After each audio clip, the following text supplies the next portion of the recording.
Mission Super Twins. Again, 2 rounds of practice here today and then 2 rounds of qualifying. Out front is our points leader on the Harley-Davidson. Number 3, it's Briar Bauman. It's good to see him back on a Harley-Davidson. It is good to see him, and man, we've got so many just questions into today, like is Dallas Daniels going to be able to stop this run Briar's on? Is the Harley-Davidson going to be a really good weapon here at the Lima half mile? Just so many questions that are going to be answered so soon. The track is the perfect spot right now. It's the best it's going to be all day. It's the smoothest. It's probably the wettest after all Mother Nature watering the racetrack. So how fun are these laps right now? The best. And it truly is, like, as the session goes on, it gets worse. Like, already, Briar, you can see the bike starting to just move around a little bit more. Every single motorcycle that goes through the corner wrecks the track just a little bit more. And they do such a good job prepping it here, but every lap it's just a little bit less and less fun because the dirt, it's pea gravel, so it gets bound up, pushed around. We take a look at last year's winner here. His first time he ever won in American Flat Track on a twin was right here last year. Talking about the 32 of Dallas Daniels from Mattoon, Illinois. You talk to the camp down there, they feel really ready for today. They do. They feel good going into today. This is a round that Dallas Daniels was able to win last year. Just coming off, you know, they're bringing in what they brought out last year. This is the motorcycle that he won on, and they've got a lot of knowledge. And at this point, it's time to get a win. With the new restrictions that are applied to the Yamaha and, you know, to all the motorcycles out there, so no traction control. Other than that, it's the same exact motorcycle. Yep, exactly. The only real difference this year is just the wheel speed sensors have been removed, so you can't have that level of traction control. But right there, like, I'm going to touch upon what I brought up earlier, how I said each lap gets a little bit less and less fun. You see Dallas there. Now the bike's really bobbing and moving around. And at this point, you're kind of getting the bike set up for later on in the main event, where right now you're not going to be able to put in a good lap time anymore because the track's gone. It's just too rough now. You just see the bikes moving around. The cushion gets built up so deep, so fast here at Lima. We caught a glimpse of the 44 Brandon Robinson. He is one here, and this guy right here is having an excellent season so far. First time on the KTM is this year. That is Dashin Davis Fisher. He goes up to the air fence. We say hay bales, but Fisher has looked very strong this year. I believe this could be, this new Mission Triple Challenge could be right up his sleeve. He might pull off a main event win or 2, or possibly even all 3. I agree, and I'm actually over camping near Davis, so I was able to speak with him quite a bit last night, and ooh, I really like Davis. Bike's moving around quite a bit. Man. Right there, so you see that back straightaway, there's a gate there. Vehicles go on and off the track right there, so you get this hump, and it actually hurt my back yesterday because it bounces you right? So hard, and it's so deep, and every time we've seen these motorcycles, if we stick with one of them here going off of turn 2, you'll just see the actual, yeah, here's a replay of it. So you'll see them coming off of turn 2 here, and as soon as they start to get... Well, this is going into 1 right here, so it's a little bit sooner, but yeah, he's up in the deep stuff right here. The back end steps out a little bit. He's got his foot just kind of keeping it off the ground. You don't use your foot coming off. Here, you talk us through this one right here, So you see the bike moving around. That's normal, nothing special both there. Feet were off the pegs. He got a little bit loose, but it's this bump coming right here, coming right there. So you hit that. See it dips down. It upsets your bike the entire way down the back straightaway. You really have a hard time. If you have to pull a tear off, it's... You got to really need that tear off to pull it, because yesterday I tried to do it. I couldn't get my hand back onto the bar in time, so I never pulled the tear off, and I missed the grip because the bike starts weaving around underneath you so much. Definitely a challenge you have to deal with here at Lima. It's a one-of-a-kind track on our circuit. So far, Brandon Robinson on the Harley-Davidson 2:5.796 quick time out here in this first round of practice. Briar on the other Harley-Davidson 2:6.118. And then there's James Ott, your former ride, sitting up there in 3rd. That was a good ride from James, and we talked about it earlier on. He could be a dark horse to win one of these main events here tonight, and the Triple Challenge just allows that. We're going to have potentially a first-time, not necessary overall main event winner, but one of these main winners. It definitely could happen, and qualifying is very important. It's probably more important in the AFT singles class because there are 32 bikes, and we cut the field down to only 16, possibly 17 if anybody uses a provisional. But to use that provisional, you have to have raced in this class last year, in that class that you're racing in, and you had to have made a main event last year to have a provisional for this year. So the rookies, there are 4 rookies in the singles class. We'll talk about those in a moment. But some of these riders, You know, you have to make it in out of qualifying. Usually qualifying isn't quite as important. Today, it's very important. Yeah, and like you were saying, you have to make it in. You literally have to make it in. Otherwise, if you don't qualify top 16 today and you don't have a provisional, you're done. Then your night's over right out of qualifying because of this new format.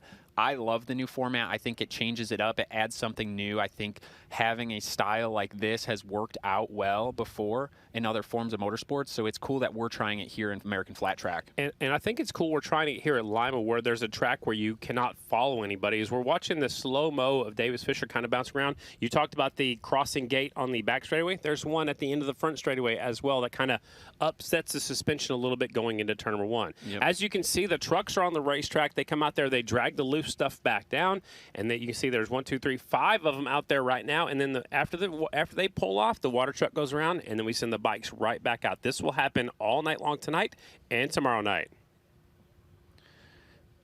And right now, we'll step away just real quick. We've had one round in the first round of practice out here today.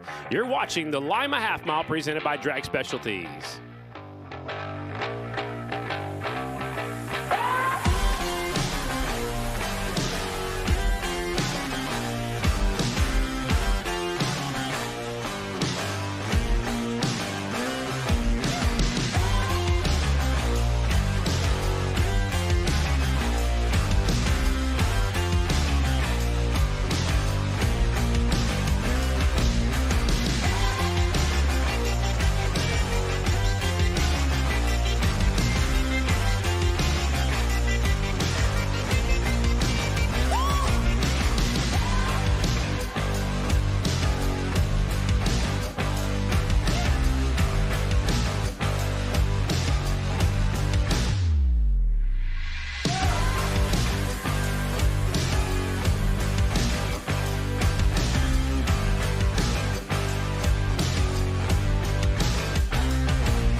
Welcome back to the Lima Half Mile presented by Drag Specialties. It's group number 2, the Mission AMT Super Twins. There's a look at the first impressions rider number 91, Justin Jones. Justin Jones out there. He's from his first laps. He's from your neck of the woods. Absolutely. I almost tried to get him to bring a lawnmower down here for me, but we didn't have the logistics sorted out yet. We'll have to get into that story a little bit later on. But this is it, dude. We were talking about it. You have the first lap of the day. Really try to get your times in. Not as important right now in free practice, just trying to get the bike set up and really your body loosened up. I was always the type where the first session of the day, my body would be tight. No matter how fit I was feeling going into the weekend, my prep, I was always really tight. So a lot of these guys might be similar in the sense where this first free practice session, just get the body warmed up. Let them know we're here in Lima. It's 90 degrees outside. There's Cam Smith on the 34. Good to see him back on the circuit. He's on his own Yamahas with help from Fredericktown Yamaha. He was formerly on the Ryan Barnes Racing KTM, so he's made the switch over to these Yamahas. Yeah, the Fredericktown Yamaha. They actually are a big part of putting on the Barbara Fritchie Classic, usually around the 4th of July. Almost every year on the 4th of July. They missed a year or two because of COVID, and last year they skipped it, but it's back on this year. The 100th. 102, I think. I was at the 101, or I got a 101 sticker or a t-shirt. I should know this. I was just with Ian not long ago, but... Yeah, a couple weeks ago. Yeah, man, just up out of the saddle. Man, it's Lima. That's one of those things here where it's like a commitment. You have to really, commit to going through the corner at full throttle, full stick, and it can just pop you out of your seat at any second. So when you see something like that, how... Don't you think those airbag suits could possibly be deployed like that? It's got to be bigger than that. Typically, the algorithms... That was a lot, though. Let's take a look at it. Yeah, so here we go, coming through 3 and 4. Just, it's nothing crazy yet, but you see the rear moving, and he just hit a little bit of a pile of dirt. The bike rebounded, and just moved him around. Wow. He actually was in a bind yesterday and called Sammy Sabedra. Sammy picked him up yesterday afternoon. They drove 8 hours to get here from over by Philly, and the ride didn't show up or whatever. He needed a ride, so I figured Sammy had to go back and get a helmet or a credential or something like that. He said, no, I went and picked up Cam Smith and the motorcycle and everything. There we go. That's how it works out sometimes. Yeah. Second group, first round of practice. There's Ben Lau, the Holly Hot Rod. Holly, New York, or Holly, Michigan. Not Holly, New York. Holly, New York's Justin Jones. There you go. They're both out there. We're talking about both, so. Yeah, the Holly Hot Rods. Just like they're getting warmed up. We're getting warmed up here in the booth. That's what's been 2 months. It has been too long, Scotty. It's been too long. Ben Lau really going up the racetrack. Trying to get some fresh track. That's one thing you can do here is, if you keep, Ben Lau goes a little bit low there, actually, and ends up hitting that inner berm. But it's good to see Ben Lau back out here racing.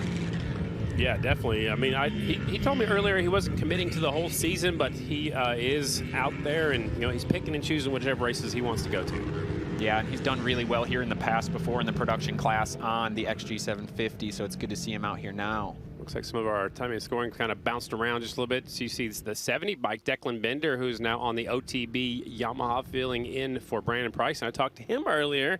He might not be completely done yet. Yeah. Little inside scoop right there. Justin Jones, the fastest guy out there in Group 2. Yeah, on the 91 KTM, doing it for first impressions. So the bikes pull off the racetrack. It's still looks like the Group 1 riders were all the way up there 1 through 7 with Brandon Robinson still your quick time. 2:5.796. Briar Bauman second. James Ott is third. Trent Lowe is fourth on the Honda. Max Whale on the Royal Enfield up there fifth. Dallas Daniels is sixth. That's last year's winner. Davis Fisher is seventh. And then from group number 2 is the 91 of Justin Jones. From group number 1 is the 20 bike of Jared Vancoy. Rounds your top 10 on that Suzuki. Number 62, it's Dan Brumley. Let's take a look at Justin Jones on the 91. Through this, looks like turns 1 and 2. Dancing through the corners. Yeah, just a little bit, moving around. That's early on in the session when the track's still really smooth, if you believe that. But here he is coming off into turn 1 here. Setting it off in there, coming in low, really low on the bottom there, down by where they've got the berm built up on the inner side, just trying to find a different line, a smooth way through the corner. Chris Carr calls that the Pee-wee line on the bottom.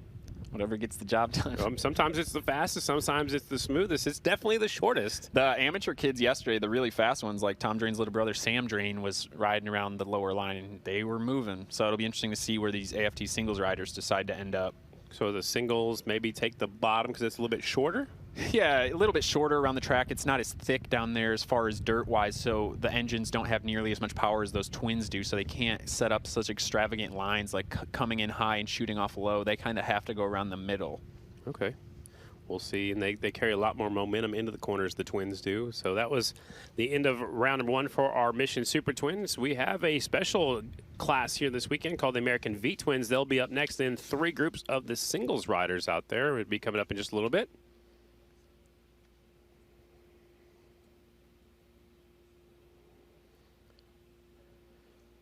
For a few weeks ago, those of you folks that didn't make it out to Wheatland to the Lucas Oil Raceway, I made it there. I saw the track, but that's what we had right there. I didn't even pull into the facility. I got the call that I was about 7 miles from the track when they pulled the plug. I was about 50 miles from the track, and yeah, it's just a bummer that we weren't able to do that, but very good that we do get to do it come in July. July 18th on a Friday. It has been rescheduled.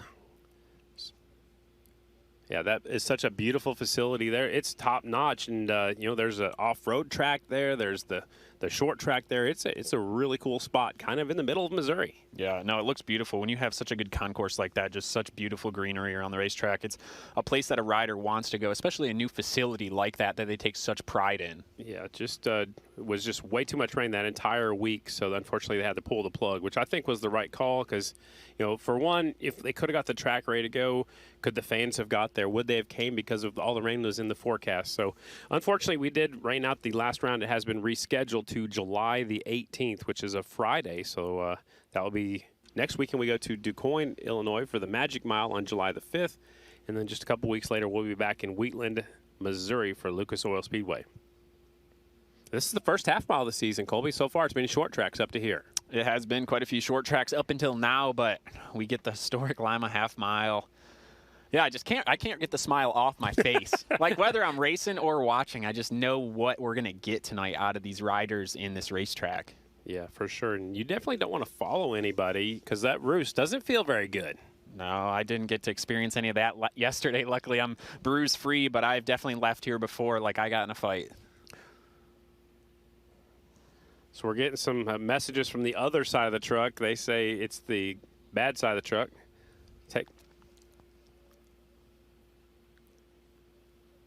Oh, they think it'd be cool to have a little bit of short track where the drag trucks are parked right there. How about a little short track cushion track? Well, yeah, we could mix it up and add like a Joker lane too. Yeah. Oh yeah. One lap of the main event. You're gonna have to figure it out. Well, if the triple challenge doesn't work out, we can throw that out there for next year. Yeah, don't put us in charge. Or, wait. Just put us in charge for a day. Yeah. The other side of the truck has all the answers. The bad side of the truck over there, yeah. The back of the truck. Well, you know what is really cool, too, is Jared Meese, Nicole Meese, the promoters, they've got a lot of giveaways, so make sure you hang on to your tickets. If you paid for parking, you have your ticket.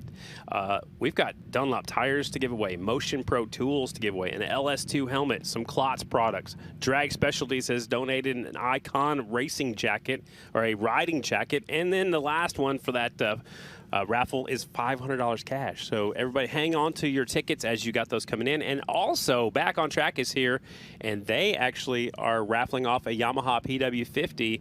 And you bought 5 tickets because you want to go racing on that PW50 next year. I'd like to have it sitting in the garage. You never know what could happen in a few years, right? And support Back on Track whenever I can. They've helped me so much throughout my career, fortunately and unfortunately. But if you're here and you get the ability, buy some tickets, help out the cause. Everyone can use it at one point or another. And you signed autographs for the girls that are selling the raffle tickets already. Exactly. Singles are on the racetrack. That's AFT Singles presented by Kicker Class. And there's last year's winner right there. It was a Yamaha sweep 1 year ago. And that's Tom Drain from Forbes, Australia, still looking for his first win of the season. Yeah, looking for the first win of the season. This could definitely be an amazing opportunity for that, obviously, because you won last year, but it's just a place where you can will a win into existence. Even if you're not necessarily the fastest guy, you can make it happen here today. Well, and you know, when he showed up on the scene, this was the first track we saw him at. He shipped the motor over here in a cooler. He brought some of his own suspension. Oh, man, he got close to the fence right there. And then he caught the attention, and Tim Estenson hired him to ride for him on the Estenson Racing Monster Energy Yamaha team. Yep. No, it all worked out really good. It's the American dream coming into reality, you know, being able to come over here full-time and race American flat track. You mentioned how he got really close to that fence. Coming off of turn 2 here, you get really tight to that wall very quickly. Turn 3 and 4 is the opposite, where you have a really wide stretch of straightaway, but always right here off of turn 2, that fence comes up extremely fast, and a lot of the times you're yanking down as hard as you can. But the number 21 right there, Trevor Bruner, that is the guy that I'm watching today. I got to see him a few weeks ago at a Corey Texter Promotions race, and he was the man to beat, and he looks like he's setting that tone right now already. And he also, you know, he's worked his way towards the front through the first few rounds of the season. Back on the AFT single he rode in the Super Twins class last year. That means he doesn't have a provisional for today, so he needs to get a good qualifying effort when we get into qualifying. Looking at him right now, I don't think he's going to have a problem with that. There's a rider down right here in the middle of the corner, picks up some plastic and throws it off the racetrack. That's is that Fanders again? Fanders, 83. Yeah. Oh, 83 Fanders. Fanders. Man, he's crashed almost every track we've been to this season. Yeah, it's not a trend you want to continue. Obviously, glad to see him up and all right here. Lima, you know, these guys are pushing so hard, and it's a loose track, so you're really sideways, so it doesn't take a lot extra for the back end just to spin you all the way around, which I'm guessing is probably what happened there. Chase Adolph's in that kind of line there. You just get on the gas too hard, and you feel good until all of a sudden it tips out. But right there, who do we got? That's Cage Tadman. The 228. It's going to be very exciting to watch what he can do here. He raced here before 2 years ago here at Lima as an amateur. Yeah, exactly. He said it wasn't quite in his wheelhouse of what he's used to and what he's great at, but he's looking forward to it. And that's because he's from California. There's no cushion pea gravel tracks like this. The closest thing would be Willow Springs, and I don't even know if he ever got to race there before they stopped racing. In Willow Springs, I've been there. It's nothing quite like what we have here. This is just such a wide open racetrack, where at Willow, you're not nearly on the gas quite that hard the whole way around. And then welcome back the 79 of Dalton Gauthier. We showed Braden Fanders, who crashed a moment ago. Well, he was involved in a crash with the 79 of Dalton Gauthier, currently 9th in this session as the checkered flag comes out from Big P.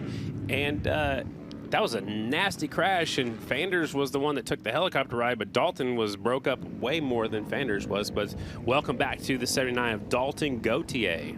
Yeah, I was talking to Dalton yesterday. He's excited to get back out here. They're working on building up that twin to come out here hopefully soon, maybe for Lucas Oil, that Aprilia 660. But great to see him back out here in the 450 and at least getting to compete with the rest of the guys. It's definitely good to see Dalton back out here. So far in this first round of practice for the singles, it's Tom Drain, quick time, 2:05.823. We'll take a quick break. When we come back, group number 2, AFT singles, will be up next.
the Ohio National Lima half mile presented by Drag Specialties. I was asking Colby while we were gone if he's going to go ahead and write down the 59 as quick time in practice. And the ink has flown. 2:5.823, the only rider in the 25-second range so far in this one group of practice so far. There are 32 singles riders. That means 16 of them will have to watch all 3 of the Mission Triple Challenge main events a little bit later on, unless somebody uses that provisional. We went through the notes and trying to figure out who all had provisionals, who all doesn't have provisionals. That's a long list. And we have 4 brand new AFT singles riders racing with us here tonight. It's the 100. One of the most anticipated rookies in a couple of years, probably since maybe Dallas came around. I don't know. And, you know, there's some other. Cody Kopp, when he was getting ready to go pro, another one that people were anticipating. Walker Porter making his pro debut. It's supposed to be a few weeks ago at Lucas Oil. Unfortunately, that was rained out. So Walker Porter will be on the 100 bike. He'll be in, looks like, the second group of practice. So he's on that Turner Honda. Also, another pro that's going pro here today is Trevor Martin from Ohio. He'll be in that third group, number 180. Another new one racing for the first time today, 244 Ryder Reese from New York, and the 289 Billy Van Erd, and he is from Australia, riding one of Cody Kopp's motorcycles. Trevor Martin could make me regret writing that down. He what? He could make me regret writing that down already. I was just wondering if you brought some whiteout with you. I mean, you've already got scratch marks. What are you doing over here? I jumped the start, pressing the mic on button. Things were getting loose for a second. Yeah, what are you doing over here? It's been a while. We've been gone too long. Side of the truck. No, Trevor Martin, he's a very, very fast rider. I got to watch him a couple weeks ago. He was impressive, lined up. You know, I think he out-qualified some of our best riders here in American Flat Track, so excited to watch him. At Harpster, Ohio, is what you're talking about? Another cushion half-mile, similar to this, not quite the same, but similar track, so excited to see what he can do here today. There's number 49, Chad Coase. He was texting me a lot last night trying to get some information about the racetrack. Because you were on the track yesterday. I don't know why he was texting me, though. Because you had the fast time all day. No, I don't know nothing anymore. Whatever. He's out there on the 49 by Chad Coase, the California kid. Wanted to get out in front. Aiden Roosevens is still a little bit faster. He was in that first group. Now Chad Coase showing the way in group number 2, the 49 bike. Are they shifting the 450s here? Oh, absolutely. Every one of them will be. Downshifting going in the corners helps slow you down. Upshift when you come off the corners. Do you let off the throttle, or do you have to just burp the throttle when you shift? Depends how much you like your mechanic. Well, how much did you like Andrew Butler? I liked him a lot. Unfortunately, I was in the beginning of the shifting era, and I popped a tranny pretty quick because I didn't know what I was doing. All right. No, but yeah, you're cranking those things down because you need the power here because it's so deep. The thickness of the cushion is so thick, you need that lower gear, the 4th gear, because you're running 4th and 5th gear. So you'll shift down to 4th right there to power you through this deep stuff, and then you'll immediately click it back up to 5th. That's Evan Kelleher on the number 31. He had a great performance last year at the DuQuoin Mile. Back here on the half mile, number 31. There's Justin Anselmi, the 15 bike. Look at that, number 100, Walker Porter, the Alabama Slammer. There he is. And he's moving up through the field, and he's trying the high line. He's in some traffic. He gets around the slower riders. Walker Porter. It's easier when it's just practice, though, right, Colby? It's easier, but that's a challenge that you got to deal with, not having any points. You're out there because it's staged by how many points you have is when you go out and practice qualifying. So Walker Porter having no points, being his first time out, he's going to be out there with the riders that have less points, whether they're a little bit slower or not. He's out there with them. So you saw in that huge moment there. That could have set the airbag off, but it didn't, luckily. But yeah, just the bikes catch and snap that fast. You have to be locked in here at Lima half mile. The good thing is he is in Group 2. Group 3, even a few slower people because they don't have any points or maybe have made one main here or there. Yep, exactly. But he's getting through the traffic, and he's kind of, he's settled in right now. To Lima, yeah. I thought you were going to have to get the Sharpie out again and clear your board over there or something, but not yet. It's Drain, Bruner, Bruce Evans, and Porter. So Walker Porter is on the Turner Honda team. American Honda sponsoring the 21 and the 100 in the singles class and the 48 in the Mission Super Twins class. 2 riders in the singles class have won here before. We talked about that earlier. Do you remember? That's a test. Oh, it's the guy that Walker Porter just passed just a second ago, Ryan Wells. How about this? At the top of the screen and the bottom of the screen. Yeah, 1st and 21st right now in qualifying. Drain on the 59, won here last year, and Wells has won here a few years back on the 94 bike. Walker Porter's pretty impressive so far for his rookie debut. Yeah, doing well, and he definitely got the full experience of Lima, getting to go into the top 5 on the charts and almost getting sent off. Almost. There. Keyword, almost. Hang on to it. Almost is a different meaning here at Lima because that happens very often. Almost every lap. A lot more than you want it to, that's for sure. He'll go back and make a few adjustments, though, and there's the other Lima winner, Ryan Wells, crossing the track. He pulled off. He was 21st quick, and there's been 21 bikes out there, so Wells having an issue with his motorcycle. Ryan Wells on that 94. He's listed here on a gas. That was important up at the Dairyland Classic because they took the fastest riders on every class. We made the dash. Watch the 100 right here. Walker Porter, the Alabama Slammer. Yeah, just really, really sideways there. And just it catches and throws it back. Man, it really tossed him back. And then his foot hit his back tire. That was really close to catching his foot, too, up into there. That was a crazy moment. Look how far sideways he gets, and then he just catches. Yeah. It's just there's so much material, so much medium of this dirt, this cushion bound up, and he was so sideways when it hit it, it just completely rebounded, snapped him back, and luckily, man, he held on to that thing. Good thing he's been training. Yeah, for sure. He is ready to go. I know his entire family was at the last round before it rained out, and I'm hoping they're all here for this one, his rookie debut. You only get one first race, and it's happening right here at Ohio, at Lima, the Ohio National. We'll take another break. When we come back, group number 3 up next. First round of practice here at the Allen County Fairgrounds. It is Progressive American Flat Track. We'll be right back.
Welcome back to the Ohio National Lima Half Mile presented by Drag Specialties. Today is the Mission Triple Challenge. What that means is 3 main events for both of the AFT classes, Single points in the first one, double points in the second one, and triple points in the third one. We add that up, and that's how you get the overall winners, and that's how the national points will be distributed, is at the end of the night.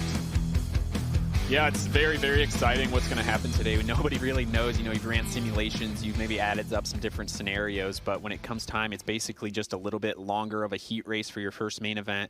Then you go back, you got about 50 minutes, get ready, relax a little bit, and then you go back out for another main event. 15 laps is the distance that time. Then we'll come in, we've got a sun break here because the sun's always really bad coming through 3 and 4. You come back out, have the final main event, 20 laps, and that all those points add up, just like you said, single, double, and triple points. That's our overall winner. Get your pin ready, because here comes the 180 making his rookie debut. Trevor Martin on the 180 from Ohio, and he buried it off into turn number 3. I'm telling you, if someone's going to make me rewrite it, it's going to be this kid right here. Do you remember your rookie race? Yeah. Where were you at? 50 or 60 riders there. It was Hagerstown half mile. Yep. What year? Qualified 10th. It was 2013. I was qualified there. 10th. Got 7th in the heat race. That was direct transfer to the main. I got dead last in the main event, baby. But you remember it like it was last year. Oh, yeah. Nobody forgets their first ever pro race. Take a look back. There is Jess Reynolds on the number 72. She made one main event last year. That's why she has a 2-digit number. And we go back out to Trevor Martin, the Ohio rider. Reaches up, grabs the tear off. How hard is that to do at this racetrack? Up to 9th, Trevor Martin. I guess I won't be grabbing my pen quite yet. Well, that was the first lap, too, so that was probably the fastest lap. That's the most important one right there. Tracks, you can already see it. Jess Reynolds' bike moving around a lot underneath her. The tear-off, it's very hard right there going through those humps. The front straightaway, not as bad, but it's kind of like a survival instinct before, where I've been completely just smeared in the middle of the corner where I couldn't see anything out of my shield. Reached up, grabbed a tear off middle of the corner sideways. It made for an awesome picture. But inside of the helmet, you're like, dang, I hope I'm aimed the right direction. Because you cannot see. Nothing, dude, nothing. Take a look back at the big group riders. The 43, my favorite number, Jacob Van de Kooi out there. Jared Van de Kooi's little brother, Caleb Martin on the 101, pushes through. Boys, we got to spread out a little bit here. This is free practice. Pace yourself. That's the 252. That's one of the Cunningham twins. That is the 252 is Dylan Cunningham. Caleb Martin goes way up the racetrack on the 101. Yeah, I'm not voluntarily going out in a pack of 5 here at Lima half mile. Not in practice, not in qualifying. Maybe when the race starts if you have to, right? I'd rather not anytime. You know, man, but I guess get some experience while you can, but it's not the way to put in a good lap time. Maybe fun, though, for these guys. They're all probably pretty good friends.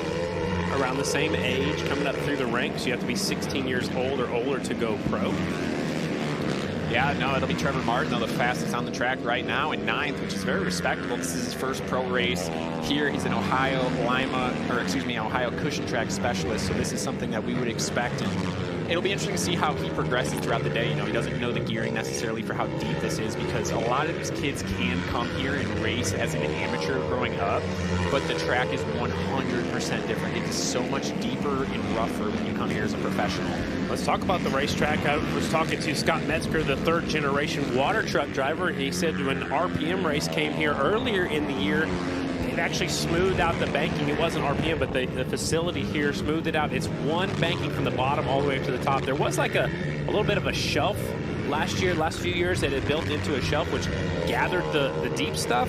Now it's 1 degree banking all the way from the bottom up to the top. I said 1 degree. I said 1 angle. It's not, there's no tiers in it. Yeah, no, right. So the technical term that a lot of the people around here, and Mies himself, Jared Mies, the promoter, has thrown around, is called the crown. So when you get above halfway up the track, there would be this shelf, like you were calling it, and it would just not necessarily drop down a lot, but it flattened and dropped down just a little bit, to where if you go up there, your bike would just start to go sideways. It would just lose grip, and you'd kind of slide, where now you can go all the way up to the fence and continue one good slide turn coming off the corner and not risk getting too sideways and losing your drive in that shelf. Well, and then when you had the shelf, you would have spots where the deep stuff would just gather, because you can't drag it properly. You can't grade it properly with that little shelf in there. So now they've evened it out, and they've moved the pea gravel stuff around. It's easier to spread that out a little bit too. So the trucks come back out onto the racetrack again. After every session, the trucks come out and make a couple of laps, and then the water truck comes out. And Scott Metzger, the 3rd-generation water truck driver, will go on out. Be sure to stop by the T-shirt booth over there. Then see Mies Promotions has the T-shirts over there on hand, and get you a Lima half-mile T-shirt before you leave. Look at that. We got the American V Twins staging up. They'll be rolling onto the racetrack when that track is ready to go. They are next. They're our bonus class for today. You should have hopped in one of these. Some American muscle. Well, I'm trying to figure out a way we can do it. Maybe eventually we'll get a mic and helmet system, but we're not there yet. And honestly, I had enough. We're getting closer. First round of practice is done for the Super Twins, and now for the AFT Singles. Up next, we'll have the American V Twins. We'll take a quick break. When we come back, the heavy Harley-Davidsons, the heavy iron, coming to the track.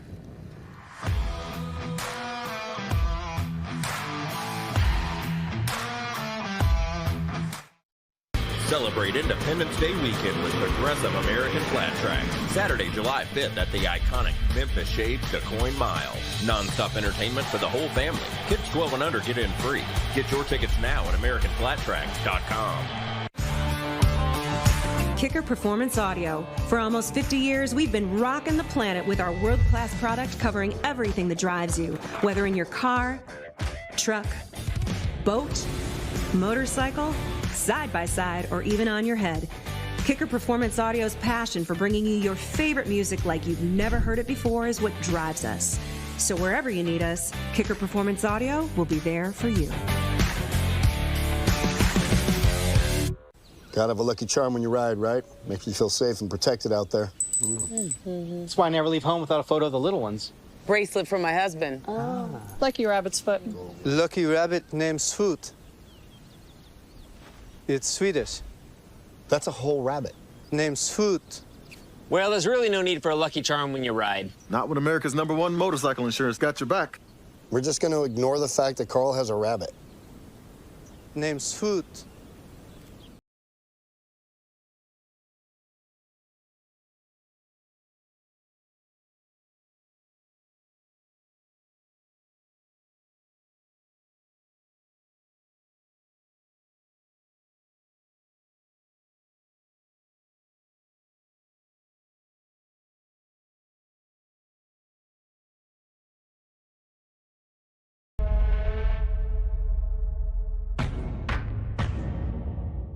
We're going full throttle with Mission Foods. There's no holding back American Flat Track when you combine the fiercest dirt track riders and tastiest products. Fully loaded tacos, fast wraps, piled high nachos. Whatever you crave, Mission will help you be race ready with easy to make recipes that will take your race day to the finish line. Keep your racing delicious and enjoy all the mouth-watering action. Brought to you by Mission Foods. Too fast, too tasty. Jostens is proud to be the official trophy of American Flat Track. Jostens also produces great commemorative race products for race fans. Please visit us at jostens.com to see all of our commemorative racing products. Racing is all about performance, speed, precision, and pushing the limits. Aeroflex brings that same mindset to liquid packaging with a design that's lighter, tougher, and better for the planet. Simply tear the tab, squeeze, and experience a better way to package liquids. Born from family values and a passion for performance, Cometic Gasket keeps your engine sealed so you can focus on the checkered flag. Cometic is the standard for racers who demand uncompromised reliability under the most exacting conditions. Professionals and performance enthusiasts trust Cometic to deliver race-winning performance. Cometic Gasket, sealing championships since 1989. The American V Twins on the racetrack. There is 93 Danny Kelch on the old XR 750, burping the throttle a little bit on that number 93. He's always a fun rider to watch. That's like I'd like to take a couple laps around here on. Yeah, Danny's ripping right now. Yeah, he is going right now on the XR 750. He used to be very fast when I was growing up as an amateur rider, watching him race here in Ohio. He's from Standish, Michigan, part of the Michigan Mafia. Used to be dash number 93. I don't remember those leathers before. He's looking pretty sporty out there. No, I don't remember those leathers, but similar color scheme, I believe. Man, seriously, I used to watch him at He used to have a lot of yellow. Yeah. Yellow and some purples, he backed off. Danny Kelch having an issue. I lost a carburetor. Maybe fell off. Put your hand up. There you go. Oh, yep, he did. You were reaching down there trying to grab his carburetor. Yep, keep the dirt out of there. Danny Kelch had a quick time before he pulls off. Johnny Bova, your boy Johnny, up there second quick on the 135. George Roeder. Monroeville, Ohio's out there on the 66. Tony Moore's on the 12. Adam Holmes on the 51. Chris Boone on the 13 bike. Blake Berry, the 59. Travis Montz on the 718. Michael Stalvey on the 21. Tracy Canada on the 75. And Andy Moreno on the 84 scheduled to be on the racetrack right now. The old kick a carburetor off. Easy to do. There is George Roeder. Did you ever do that? Did you get to race an XR 750? I never raced an XR. I rode Bubba Blackwell's XR. And I used to help out with Laurel Lake, and I rode some of theirs around, but I never raced an XR. I mean, I'm old, but I got to race one time. I never was fast. Yeah. I had one time on one, and it was I wish it was at X Games inside of the Viking Stadium. Minneapolis? Yeah, so I didn't get a real good experience on it, but a very cool motorcycle. Whose was it? It was the Estenson one, yeah. Okay, all right. It's a very nice one. Sammy Albert rode too, right? Yeah. Yeah, G and Jake Johnson were on him that year. Okay. So you were teammates with Jersey Jake? That's cool. Man! Yeah. Man. You just get more famous. I've had some cool ones. Every moment you get more and more famous. Listen to the Harley Thunder out there. American Muscle trying to muscle their way through this deep cushion. These bikes are heavy. How hard do you think it is to hang on? More than I got. You made it 6 laps yesterday. Yeah, I was tired too. Well, you shifted the wrong way right off the start. You know, that doesn't help. No, it's definitely tough. I mean, and you saw earlier with some of the other guys really trying to go to the smooth parts of the racetrack, just like we see this rider here doing as low as he can go just to get out of the middle stuff. The middle's where it gets really thick and rough. That's the 51 of Adam Holmes. Trying to go around through the smooth parts, and you'll see guys going way up the track doing that too. Yeah, there's only 11. They're all out there. Adam might be actually having an issue. And there's the 13. Chris Boone. That is Chris Boone. Yeah, I used to race against Chris Boone a whole lot. He is hilarious. He's one of the funniest guys in the pit area when I was racing. Somehow I spent the night at his house once. I was coming back from a race. I didn't know who he was. But a buddy of mine. I didn't know where you're going with that, Colby. And Levi Mayer, he's like, I know this guy that lives in Nashville. Yeah. And I was like, all right. I was 16 probably, so I didn't. I was like, okay, let's go get a bed. Right. Yeah, Chris is funny. Yeah, I've heard some stories about Chris Boone. Yep. We lost 2 of them. 3 of them. Half the field. Half the field's sitting in the infield. All they need, I was saying, you only need 1 lap around here. You can go out there and sign up, and you can make the main. They should get me and you. Yeah, let's go out there. We'll do that next year. Well, at this rate, they're dropping like flies, so we're almost guaranteed a podium. Well, it's hard. You know, those bikes probably haven't been raced for a little while, and, you know, holding them wide open all the way around the racetrack, some have to. It's a little warm out there, too, so maybe the riders got hot, maybe the bikes got hot, had to pull off. We'll take another quick break, and when we come back, it's time for round number 2 of practice. Mission Super Twins are getting ready as they're sat off thinking about what's up next. We'll be right back to Lima.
Welcome back to the Lima Half Mile, presented by Drag Specialties. I'm Scotty Dilbert here in the booth with the 2017 AFT Singles Champ, Colby Carlisle. And a little bit later on, we'll get to introduce you to Christy Lee, who is filling in for Kristen Beat, who is at X Games right now. There's a look at the points leader right now, and three-time winner of the Lima Half Miles, Briar Bauman. He's won on 3 different brands of motorcycles. How impressive is that, Colby? It's a lot. Shows adaptability for sure. First Twins win here on the Kawasaki. I got to interview him. That was a little deal me and Briar made way back in the day. I got to talk to him when he got his first career podium, when he got his first win on the single, and when he won his first Twins main, which right here, back in the day, I was in the middle of the racetrack, so I got to just climb down and interview him. And it looked like he was in shock that day. I remember the first time at Pomona on the Suzuki. Yeah, dude, I had to climb from at the top of the grandstands to get down there. Barry Boone, you know, he just kept talking and talking until I could get down there. But, man. I remember the outside. The memories. Yeah. Memories. What year was your first main? 2013. So what would that have been? That would have been maybe 11 or 12. Yeah, probably so, yeah. Right before, a couple years before that. Were you nervous before your first AFT race? No, I had no idea what I was doing. It was so young and dumb, you don't care? It was July 6th. But you know how I know that? that? Because my birthday is July 5th, and I turned 16 the day before. The day before. Yeah. Wow. Yep. And you had everything approved? You had your license ready to go? Everything was ready. Man, we got 4 guys in the singles class making their rookie debut right here. It's a cool feeling. You only get, just like you said, you only get one shot at it. That's right. Man, it doesn't make or break a career, but I always forget there's water right there. Until we get the aerial shot. I don't know if can we go swimming in there? It looks pretty. It's a pretty blue. I think that leaked out onto the track yesterday in the pits. Is that what it was? Man, we had knee-high water just all of a sudden gushing through the pits. Well, our friend Skinny Ricky sent us a video, and he was making a wake with his car driving through the pit area. That's how much rain there had. Oops, I said the R word. Cody Kopp said if he had a skimboard, he was ready to skimboard through it. Really? That's impressive. Well, the other side of the truck is open up. You know what? They're listening. The other side of the truck is now. The other side of the truck is here, and he's big. Help me. They're listening in Holland right now. My buddy Richard's over there in Holland listening and watching right now the Lima Half Mile. Awesome. Yeah, they're racing tomorrow. That's awesome. That is very cool. We love our family. We definitely love the Flat Track family for sure. Brad's stopping in. Yeah, he wanted to see what the cool side of the truck was doing. We thought he was ignoring us for a while. I thought my talkback button didn't work, but yeah. So they're racing in Rod in Holland tomorrow, so they're getting ready for that. But they're watching the races here before they go to bed. Mission Super Twins pulling up into staging right now. There's last year's winner, the 32. There's the 67 Davis Fisher. Fisher on the Rackley Racing KTM. Behind him, I can see the 19 of James Ott. A lot of hand guards on today. How's LJ's hand doing? He had a cast on last time I saw him. He's getting the cast taken off in 2 weeks. He's got to go to DuQuoin, and then after DuQuoin, they're heading back to California to go get a few things done. And get a cast taken off. Get the cast taken off. Did John you tell him we could take it off for him? You cut a few casts off in your day, right? I mean, everyone here's got a reciprocating saw. Yeah, somewhere. Yeah. Oscillating tool. That's the word I want. Oscillating tool. We don't want a Zawzaw. Get a little extra. A little extra. And we would use like wire cutters and go this way and just split it. You know. I don't know. I luckily haven't really ever had to deal with that. Really? Yeah. Man. Casts are no funs. Here comes the Mission Super Twins. Second round of practice. And try to go out there and figure out what you can learn. Nice. There goes the Harley Davidson going through the gearbox. Briar Bauman, he's won the last 3 races in a row. Talking about Chico, Ventura, Sonoya. That's impressive. It's a lot. 3 different tracks on a new motorcycle to win. Right up to the cushion wall. That's where he wanted to be. And this is it. You know it as a rider. I know it's still only free practice 2, but this lap right here is going to be 90% of the time your fastest lap of the session just because the track is still somewhat smooth. But already Briar leading the group out is back into track that has been ridden on already. So you'll see it here in 3 and 4. It's even rougher than it's already been. So this first lap, you got to get it done. Robinson's fastest lap was the fast time for that first round of practice at 2:5.796. It looks like, according to your chicken scratch over there. Haven't had to use whiteout yet. Well, you got, what are these scratch marks up there? Well, what is that? It's a new form I just worked out this week. Oh, on your Excel spreadsheet while you're at work? Dang, look at that. Briar Bauman at 26.515 and Dallas Daniels at 26.501. 1/100th of a second apart right now. Look how close that back straightaway fence they're getting right now. Ooh, Listen look to at him that. burp the Max throttle. Whale, too, 26.506. These guys are frothing. Well, if you think about it, Johnny Lewis won here in the production twins class on the Royal Enfield. That bike has won here before. And that right there is the race-winning bike from last year. Really burping the throttle a couple of times going into one. Just to keep the tire spinning. You want it to spin here. You don't necessarily, like most tracks, you always want to be wheels in line. Here, you're burping the throttle a little bit just to keep the back end spinning because you want it stepped out a little bit, because when it's stepped out, yeah, Breyer's just checking out of it a little bit. Like I said, there's real no point in pushing. You've got so much racing going on today. But Dallas is blurping the throttle a bit to keep the back end stepped out because you need the bike to steer with the rear. You have to have it a little bit sideways to turn you around the corner. Otherwise, you come off the corners too wide and you just lose so much time here doing that. All the different colors on the left side of the screen. Blue is Yamaha, white in this class is Royal Enfield, black is Harley Davidson, red is Honda, yellow Suzuki. All the different brands are up there in the top 6 spots. Yeah, and we see except Davis for Fisher Kawasaki pulling off a little bit early there. Breyer Bauman giving Dallas the first taste of pebbles so far today. Brandon Robinson, 44. We've seen him win here before very well. Jared Vanderquay, an Ohio native on the KTM, looking to try to get this track sorted out and make his way to the podium here today. Max Whale, the number 18, putting in an amazing time. But look at Dallas Daniels, is able to best his time later on deeper in the session. So hats off to Dallas, a 26.174, and then does a 26.343. Dallas Daniels might be here to play today. Fast time right now is Dallas Daniels. Again, this is just practice. We take a look at the tall rider from Australia, the 18, in all white today. Usually he's in all black. He's got the white motorcycle too. We saw Robinson just a moment ago. He won here in 2016 and 2022 on a Harley Davidson XR and on the Indian FTR 750, now on a Harley Davidson. That's so impressive what Dallas was able to do right there, being able to best his time those 2 laps later on in the session on 3 and 4.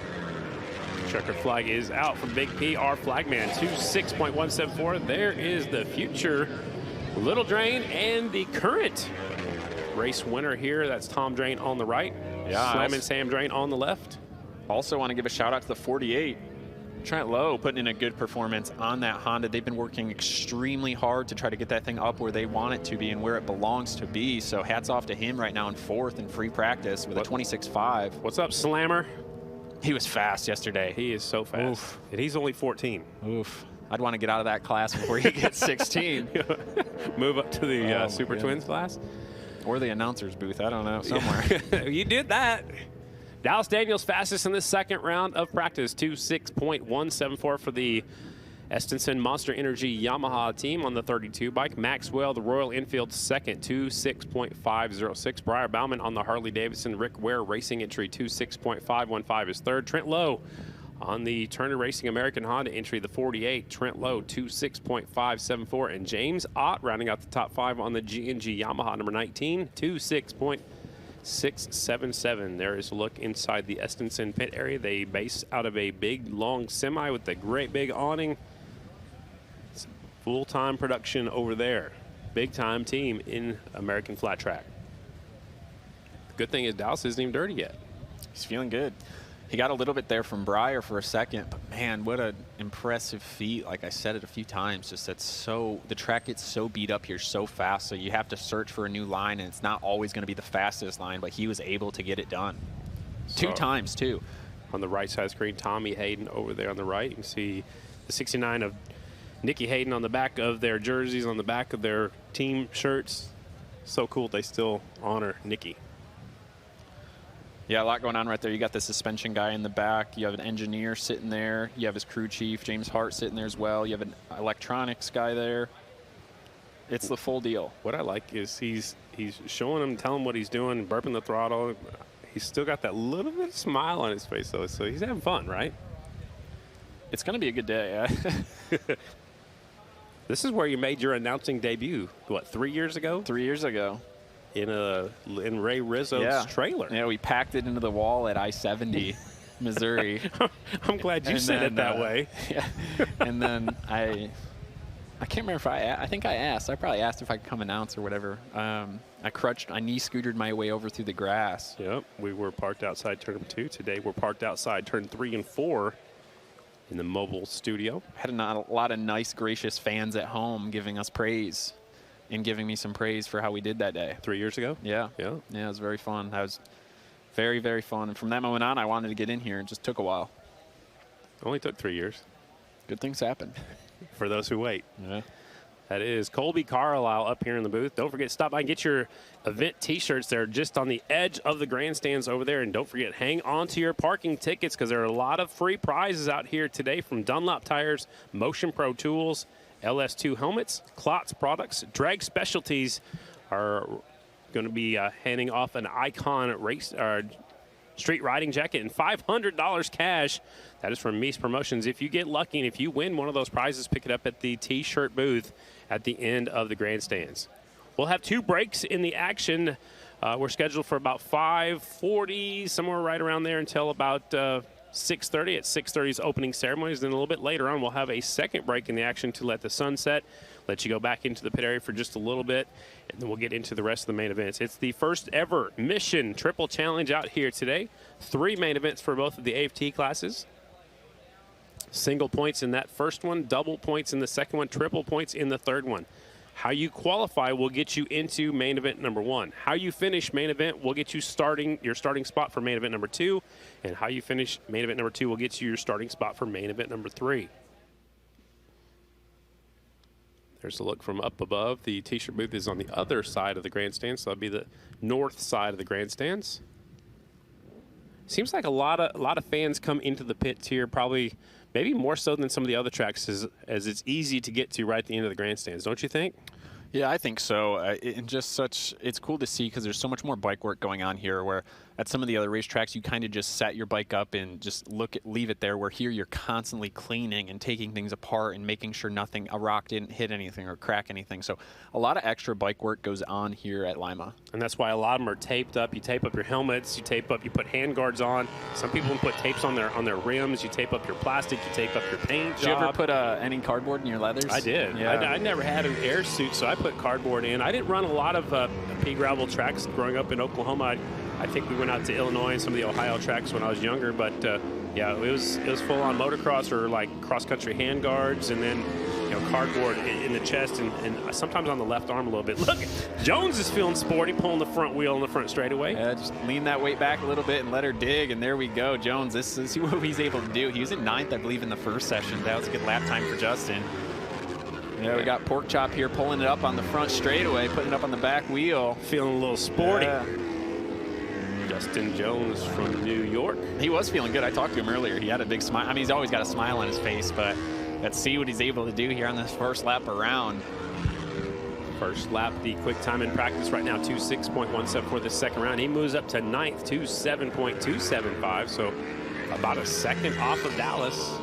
Davis must have had an issue. We saw him pull off, but his lap time being a 27.5, something must have been pretty wrong with that Rapid Racing KTM, unfortunately, last session. So on a good note, it is only free practice. Do you think they were trying something? It's hard to say. Hopefully it wasn't that off. Right. But just free practice. Or maybe he heard something, didn't want to push it, and just pulled off. Yep. I mean, if it's practice, yep, exactly. Save it. Yeah, and it's Lima, too. A lot, like, you race it so many times growing up, eventually you know what you're going to get. It's honestly a mind state where you just go out there and say, hey, I got to go hold it wide open as long as I can for one lap, and that's it. Top 16 riders will make it into the main events here today. We have 20 on the list right now.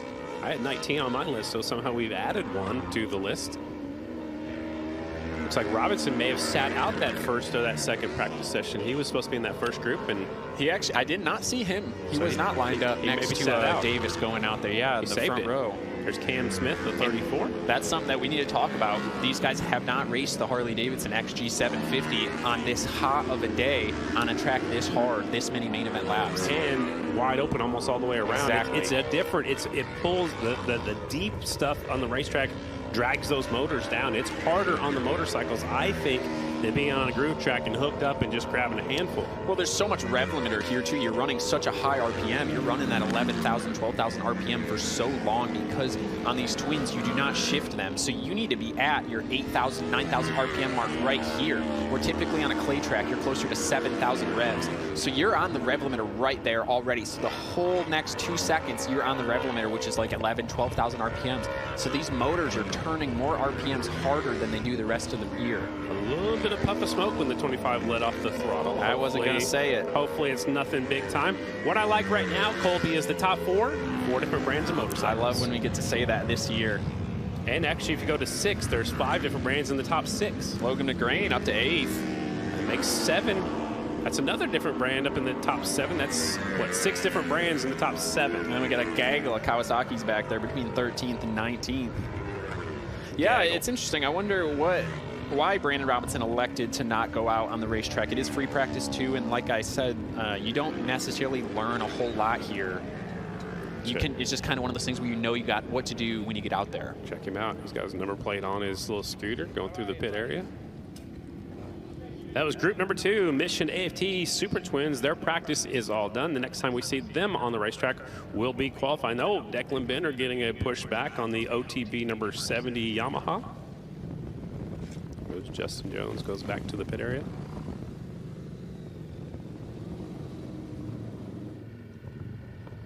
Busy day here at Lima. A lot to do. If you're in the area, get out here. Jared's doing the Mies promotion crew, Nicole, Jared, and the whole crew doing such a phenomenal job making this an event. And the food. You see all that food trucks on the way over here? That's a lot. I'm going to check something out. We'll have 2 opportunities to do that. I'm going to.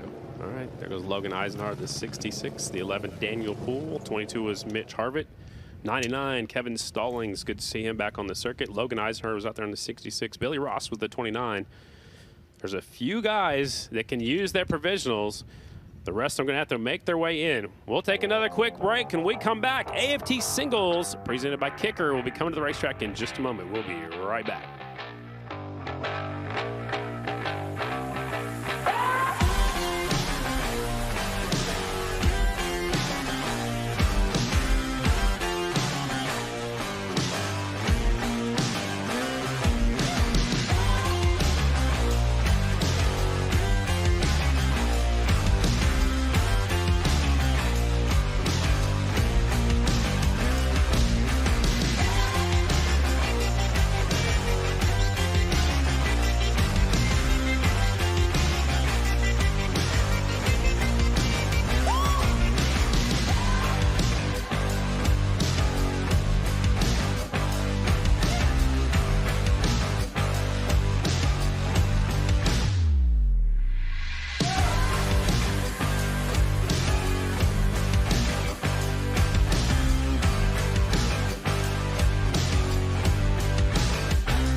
Friday night, Lima, Ohio. It's the Lima Half Mile presented by Drag Specialties. Tonight is the Mission Triple Challenge.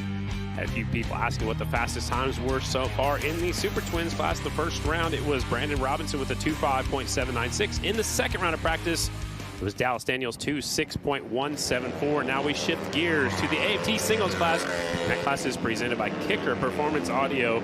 Group number 1 is on the racetrack. It's our defending champion of this race, the 59, the Bomber, Tom Drain from Down Under. Spotless motorcycle on the 59 bike. Tom Drain off into turn number 1. Chasing him is the 88 of Chase Sadoff. Sadoff on the Rick Ware Racing Honda. 21, Trevor Bruner, Blackjack.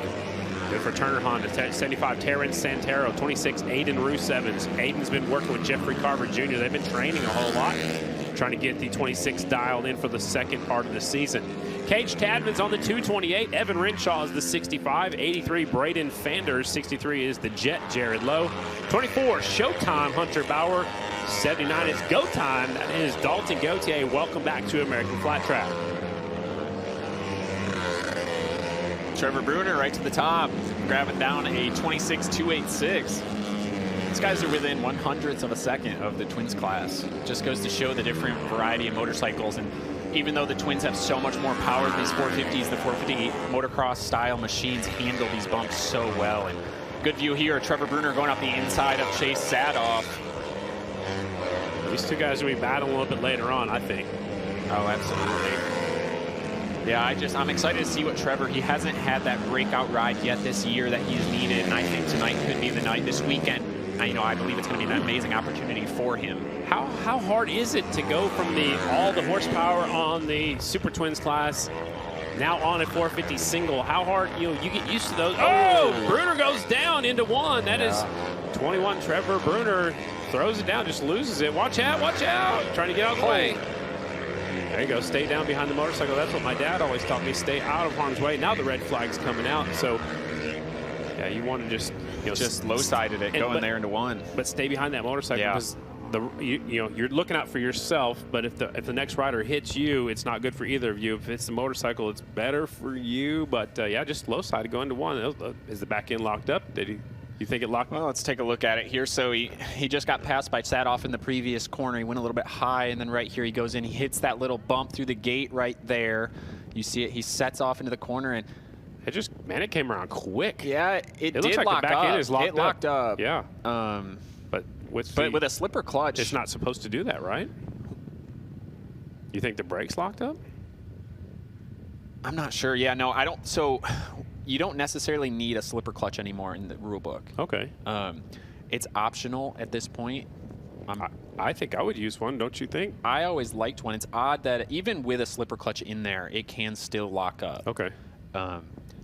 That's what it looked like to me, even though the wheel was very slowly turning for a second and then it fully stopped. But that was such an odd crash that I'm guessing that thing did lock up, whether it was mechanical through the engine or, yeah, he's going to hop on a different bike now. Yeah, that was the transponder, so they just threw him. So bam, what a bummer, too, because no mistake out of him. And he put down the fastest, or Tom Drain actually bested his time, went down to the 25s again. But, yeah, just came around on it, locked up, came around on him. Nothing anybody could do with that situation. So the reason he has the umbrella is to keep the R word away from us? Is that why? Son, man, the UV index is 9 out of 11. Trust me, I know if anyone here knows.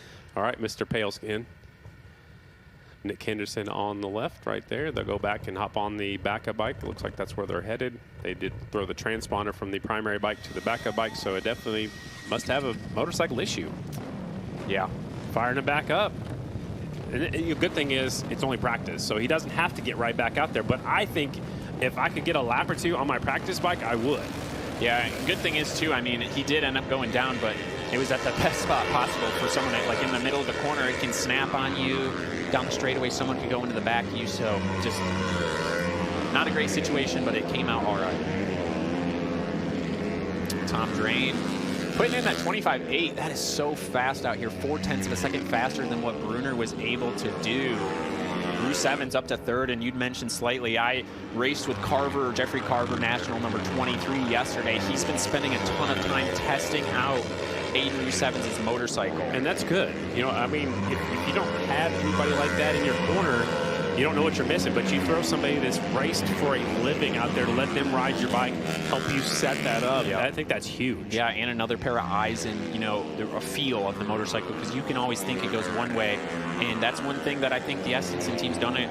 You know, I talked to them briefly this morning, and it sounds like they were kind of chasing something, and then today they kind of brought it back in. They go, hey, we know what we had last year.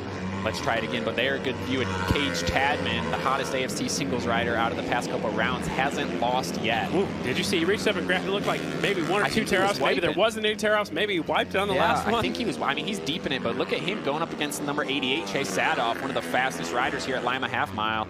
He's getting some racing experience right now. And you said he's got one motorcycle. Yeah, only one bike. Yeah, he's still only at one motorcycle. Man, he is going for it.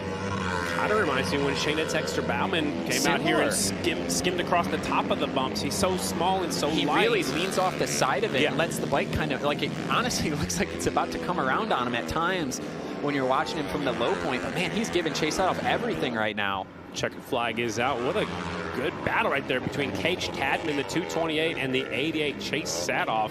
Cage is actually 5th quick, and Sadoff is 7th quick in this round of practice. He reached off. I don't know if he's got any tear-offs left. Yeah, so with the tear-offs, just grab it? The posts will, so you've got the plastic tabs that you grab onto. Sometimes they rip. He's still having an issue. I think all the tear-offs were gone. I bet they all came off at once. Yeah, they're either all gone or the tabs ripped where you can't get it, and you almost have to use pliers to get it when you get back to the pits. And you can't wipe tear-offs. Right, because they just smears. So because of all the water we continue to put on the racetrack. So they are told in the riders meeting that they can stop over here on the back straightaway, get a practice start. That way you're not tearing up the front straightaway. So that's what they're doing right now. When they get their practice start taken care of, they'll send the trucks back out onto the racetrack. Track prep after every session out here at the Lima Half Mile presented by Drag Specialties. We'll take another quick break. When we come back, group number 2, AFT Singles presented by Kicker Class, up next.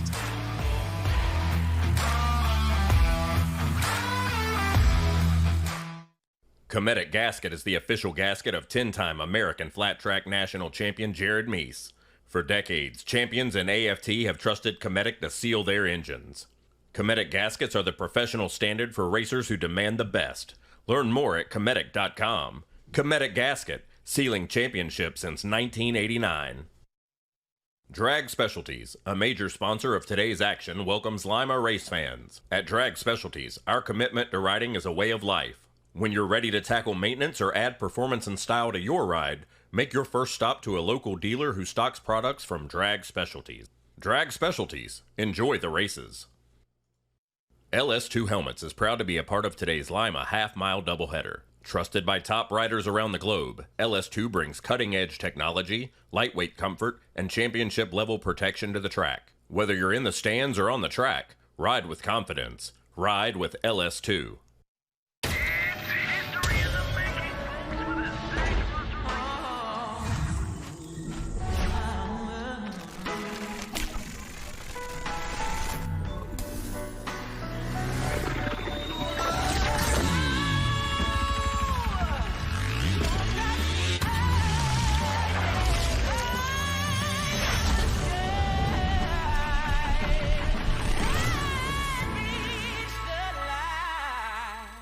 Tom Duma Fine Jewelers is proud to be the official jeweler for our 10th year to Progressive American Flat Track, providing championship rings for each class in 2023. Tom Duma Fine Jewelers wants to be your jeweler. Check us out online for all your jewelry needs, from engagement rings to fashion jewelry to watches, in all price points to fit everyone's budget. Shop like a pro. Shop TDFJ.com.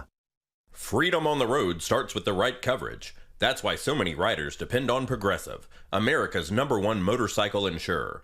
Visit Progressive.com to customize your policy and get great coverage, low rates, and a quote in just 3 minutes. Royal Enfield, the oldest motorcycle manufacturer in continuous production, is proud to introduce the 2025 Moto Anatomy powered by Royal Enfield Super Twins race team, which now features champion Johnny Lewis serving as coach to new lead rider Max Whale this year. In addition, Royal Enfield once again features a new lineup of build, train, race, all-female flat-track racers that compete on the AFT Pro Circuit this year. Royal Enfield's full lineup of retro-styled motorcycles are easy to ride at very accessible price points, all honoring 124 years of motorcycle history dating back to 1901. Check out RoyalEnfield.com to find your nearest dealer and test ride the newest models, including the Himalayan 450 and Bear 650, which are turning heads in North America. For over a decade, Dunlop has supported all progressive American flat track classes with their elite flat track tires. Designed for both pros and amateurs, Dunlop's DT4 features aggressive tread, multiple compounds, and tubeless capabilities for peak performance. Dunlop, the official tire of progressive American flat track and the Lima Half Mile. The iconic roar of progressive American flat track rumbles into the diamond of dirt tracks. Watch the nation's top riders battle it out on the short track at Lucas Oil Speedway in Wheatland, Missouri, Friday, July 18th. High energy racing, a scenic campground, world-class facility, and non-stop entertainment for the whole family. Kids 12 and under get in free. Don't miss this inaugural marquee event, Friday, July 18th at Lucas Oil Speedway.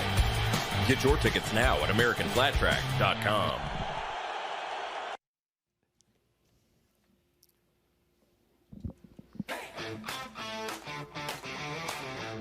Welcome back to the Allen County Fairgrounds. Friday night here in Lima. It's the Lima Half Mile presented by Drag Specialties. Group number 2 on the racetrack. AFT Singles presented by Kicker Class. There's Chad Coase out front, the 49. First Impressions Husqvarna rider going up the racetrack.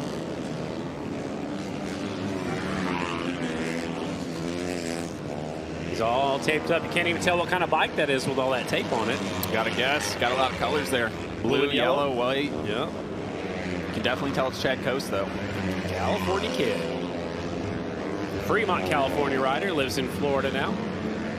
One of the veterans in this class. Been at it a long time, and he could, you know, he really had a lot of preparation for this year. He's been saying how fit he was and how hard he's been training, and you can definitely see it, but he hasn't been the consistent front-running guy yet at this point.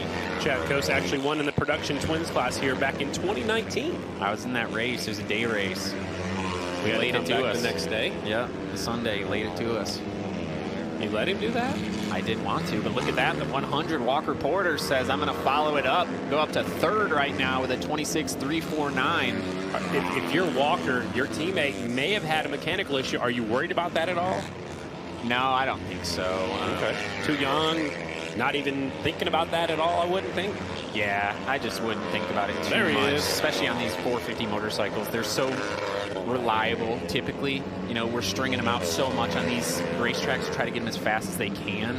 But then you've got the number 21 who rides the absolute wheels off the thing. So you're like, it's just Trevor riding it. The Alabama Slamma number 100 trying to get by the 46 of Reese Podor from Kansas, and they're chasing the 15 of Justin Anselmi, a Lodi, California rider out there, riding for Waters Auto Body up there in New York. Look at that. Walker didn't even think about lifting there. You hear the rev limiters. Man. He downshifted and didn't let off, Scotty. So there's your answer. There. Oh, man. Got half the tear off ripped. Oh, man. How many times are we going to say that tonight? Oh, look at that. That was a good shot of him getting right up on that cushion berm. I don't think he has any tear-offs left. No, maybe he does have. Yeah, he's got a few left, but just it's hard, that back straightaway, when you hit that bump, it's hard to actually get the tear-off off. How many can you put on the helmet right now? You can either go standard or laminate. Laminate come in stacks of 10, and you can get 3 stacks on, so you get 30 on there, but each stack, it gets blurrier and blurrier. Did you ever put one on the opposite direction just in case to have a safe? No. Really? No. Oh, man, I always did. Because once you get down to the shield, you can wipe, as long as you still have a clean finger. On your glove? Yeah, but I don't know. It's just, I always kept one, put it on backwards just in case. I had one left. I can use my, reach across and grab it and pull it the other way. But that was just in case. Yeah. Only on the cushions, though, not on the groove track. I just always wanted to be able to wipe. Okay. When it came down to that. How impressed are you with Walker Porter right now, third quick? I'm very impressed. I thought he would do well at Lucas Oil. I didn't know how he would do here, but he's, far exceeding my expectations. Another rookie, not necessarily a first-day rookie. Skylar Sintel, 7th, ahead of the other rookie, Cage Tadman, who is 8th. Skylar Sintel, a third-generation racer from From Michigan. Yeah, Michigan, right around this area. Grew up probably racing a lot of these cushion-style racetracks. This is one of those places where a local can just show up and do well. I remember when I was racing, we'd always have a lot of Canadians come down, and they would always just, always be so fast. And right there, Ryan Wells and Chad Coast both pulled off early. 49.94, the two old guys, right? That is the two veteran guys, Scotty, veteran. Oh, because they're not old as you? Older, they're older. I'm a young. Okay, all right. My birthday's next Saturday. Bring me something. At DuCoin? DuCoin Mile. Oh, yeah, the July My birthday's like 5th. The 5th, yeah. 7-5. All right. What do you want? Cookie cake. All right. We'll see what we can do. I'll tell Kristen. Kristen always brings the good stuff. So that is our second group, second round of practice out of your AFT singles. This is part of the triple challenge. So 2 rounds of practice, 2 rounds of qualifying that will set the field for the main events. The 16 fastest riders in both the AFT classes will qualify for all 3 main events. From qualifying, will set your field for main event number 1. How you finish main event number 1 will set the field for main event number 2. And how you finish main event number 2 will set the lineup for main event number 3. There is 1 provisional allowed in each class if somebody has one, and you have to have raced in this class or that class last year and made a main event to be able to use a provisional, and you only get 1 of those per year. So we've narrowed it down. There's only just a couple available in that Super Twins class and a few available in that AFT singles class. I never had to use a provisional. I never got to, but I needed one here in 2017. I was leading my semi-race. My exhaust fell off. I remember you and ran I got it over. Yeah, exactly. I got disqualified. Well, provisional cards weren't a thing that year. They came around in 18. I believe my it was. gosh! So I didn't make the main event. That so night. you're the one. You're the one that boycott that brought it up, and that's why Lima. we have provisionals is because of you. Well, I don't know, but that's the Lima that got away. That one was going to be my day, man. I wanted that one. Look at all these beautiful trucks out there. Fairway. Fairway Ford, Fairway GMC. Sponsors of some of the riders out there. Yeah, Jared Van Jared der Kooi. There's a look at it. If you're here with us, you can check out the big screen in the middle of the racetrack for you folks at home on FloRacing. It makes sense if you just simplify it. Again, 3 races, single points in the first, double points in the second, triple points in the third. That is only to give the overall points to get the overall combined score, and then that is how they get paid their Grand National points, is by how you add up all your points together. I think, the first one's more like a sprint race, 10 laps. The second one's kind of like an older style main event, like when you're growing up, a lot of main events I ran 15 laps, and then your final race is going to be more like a normal main event. So it's a lot on these motorcycles and on these riders, which makes it even more hard on their mechanics. Race number 3 for the singles guys, some of them that will be the longest race of their lives. They've never done more than 15 laps because traditionally an AFT singles race was 15 laps before they changed it to the time.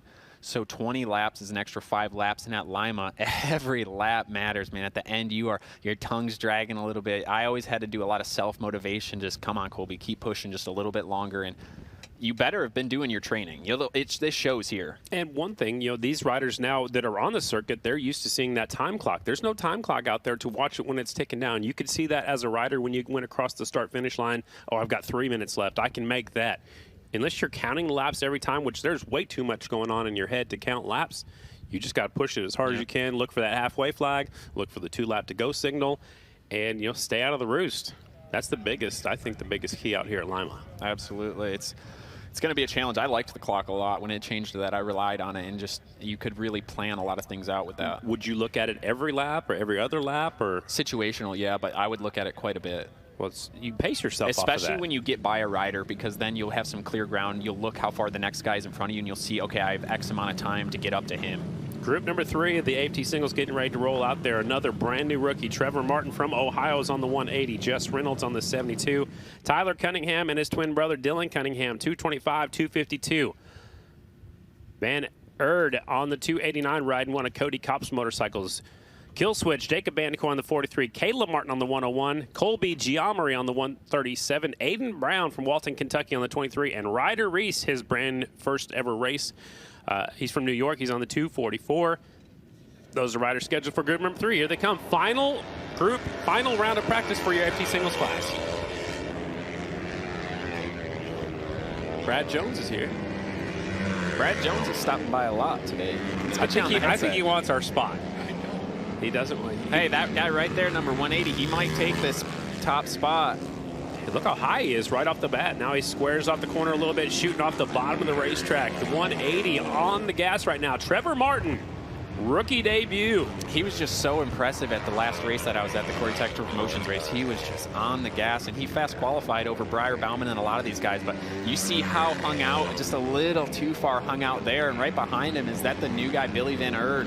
It looks like it is, and he's crashed a couple of those number 1 KTM bikes that he's riding for Cody Kopp, and he goes up the racetrack Trevor Martin's a little got bit. a problem. Uh-oh. Hand goes up, trying to get out of the way. It's not the way to get out of the way, but he's trying. Yeah, it's first rookie race, trying to learn. And you have to keep that left hand pulled in the clutch. That's why he threw up the right hand. And he's trying to get out of the way, and that's not a good feeling as a rookie. Especially. And now he's going to get, you see smoke out of the tailpipe. That thing is blown up. Gave up the ghost, as they like to say. And they always go the fastest before they let go. He will never forget this day. He's 31st quick, so that was on the first time lap right there when it let go. Well, luckily it's still pre-practice, just like with Trevor Bruner. Look, he's got his steel shoe strap kind of hanging out there. I think I'll duct tape that in. There goes Aiden Brown. Look at that guy. One of the best looking kits out here, Aiden Brown. It reminds me of the old Charlotte Hornets. Oh, here we go. We got the pop. See, you see his foot. Is this going to all of a sudden go straight back in line here in a second? And right there. Right there, he let go, yeah. Puts his hand up again. His hand up. Pulls that left hand in, which is, to keep the clutch pulled in so that back wheel keep freewheeling. Honestly, he did a good job there, not being able to get down to the bottom side of the track. You don't want to pull in front of everybody. That was the right call. Just get out of the way, Good for him to have the heads-up awareness in this situation. There's Van Erd right there on the 289. You can't see the front number plate very well, but he is a road racer from Australia. He's been doing some flat track down there and actually rode some Rookies Cup. Yeah, Red Bull Rookies Cup all around the world doing that. One of Jake Miller, MotoGP riders, kids that he helps. Nice. Good to see him out here, and Cody Kopp, the KTM group, and Cody goes over there to Australia and do some racing. So let's see what Billy's able to do here today. I talked to him, really didn't have any expectations, just wanted to come have fun. He's going to be doing this round and Du Quoin next weekend. Oh, wow. I did not know that. White flag is out. Van Erd right now, the one we had our eyes on, is 17th quick. And there we go, back to another Ohio rider. It's Caleb Martin on the 101. Again, 3-digit numbers, usually for the newer up-and-coming riders. Haven't made a main event just yet, or didn't make a main event last year. Caleb Martin, this is his first year. He's also an Ohio rider, likes the cushion racetracks. Did you write down the 59 this time already? Yeah. All right. Tom Drain, fastest in the first round and fastest in this second round of practice. A 2.5.888 in this round. He's fastest in the first round, 2.5.823. The track typically slows down a little bit as it gets deeper and more tore up, but some pretty quick times so far in both of our classes. Tough break for Trevor Martin. He's going to have to push that bike back to the pit area. That's never a fun thing to do. And we talked about it briefly. You only get to tech inspect 2 bikes. So both Trevor Martin and Trevor Bruner have broken a bike now. I don't know to what extent Trevor Bruner's is, but it looks like Martin's is going to be done. So if you don't have, say, an extra engine to put in that bike or a second bike, you're done. And we did check the rule book, and the slipper clutches are no longer mandatory. So that is why if that back end did lock up, that's why the back wheel stopped, is because he didn't have a slipper clutch, or sometimes the slipper clutch doesn't let the back end move freely. If you have some catastrophic engine failure in the transmission, it can still lock it up. But yeah, it's just going to be interesting. We'll see what Trevor Bruner ends up getting back on here. Hopefully the next bike is just up to snuff as fast as that first one, because I want to see what he is able to do with Tom Drain and the rest of the guys later on today. Practice is completed for the AFT Mission Super Twins and the AFT Singles. When we come back, American V Twins, their next round on the track is up next. We'll be right back.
Welcome back to the Lima Half Mile presented by Drag Specialties. I said hello to some folks over in Holland watching. I'd like to say hello to Stoppy up there in the crowd. He's already got his seat in the shade. He's ready to go. He's got his hands up over there. Welcome to Lima, Stoppy. He actually announces races, does a lot of different things for the racing scene up in Wisconsin. On the racetrack right now, it's the American V Twins. The 12, Tony Moore. 13, Chris Boone. 21, Michael Stalvey. 51 is Adam Holmes. 59 is Blake Berry. 66 is George Roeder. That's Gio. 75, Tracy Canada. 84, Andy Moreno. 93 is Danny Kelch. 135, your boy Johnny Bova. And the 718, Travis Montz. That is numerical order. The 12 of Tony Moore taking that thing right to the top, squaring it off a little bit, cutting down. He's looking good. I like watching him ride. Usually he's number 12F. I don't remember these bright red leathers, but he can get around the racetrack. This thing looks like it could just snap at any second. It's like a big old Sportster. Yeah, big old bike. Do you ever ride? Oh, yeah. I rode an 8A3 Sportster for quite a few years. They were a lot of fun. Best thing for me was I never crashed it, so I never had to pick it up. What do you think about riding one out here today? No, thanks. It looks like, yeah. I would do it on the smooth track, on a groove track, but I don't know if I'd want to hang on to one out here on this fast half mile. Yeah, no, it looks like Tony's doing a good job commanding that thing around right now, but it looks like a handful at times. Johnny Bova. I like Johnny Bova. He's fun to watch. He's always got the long hair flying out the back of his helmet. He's not scared to grab a handful of throttle either. No, he drives my old rig. The old race rig? Yeah, the old AFT singles rig we traveled around in. Really? I didn't know that. I know his left leg's strong because of how hard that clutch is to put in on that truck, that Caterpillar engine. That's why he's used it so good That's out what here. I'm thinking. I like it. It's so funny. This sport is so funny like that, you know? That thing was nice. I must have left my long hair in it. He picked it up. It just keeps getting better. Oh, gets it really crossed up. I don't have any interest in that. Man. I'm not riding again until next Lima, I think. Really? Yeah. Oh, come on. I think you're going to ride Lucas Oil, I think. Maybe. July the 18th.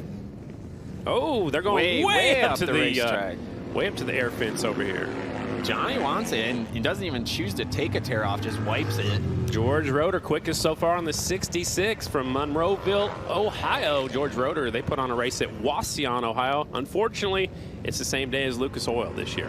What do you know about George Roeder, Scotty? Man, that guy. Legend. He is a legend, and he is a pea gravel master. He can ride a pea gravel. It's incredible to watch. Him and his brother Jess, of course, their dad, George Roeder Sr. Good mustache too, right? That always. Yeah. Always. Big time racing family.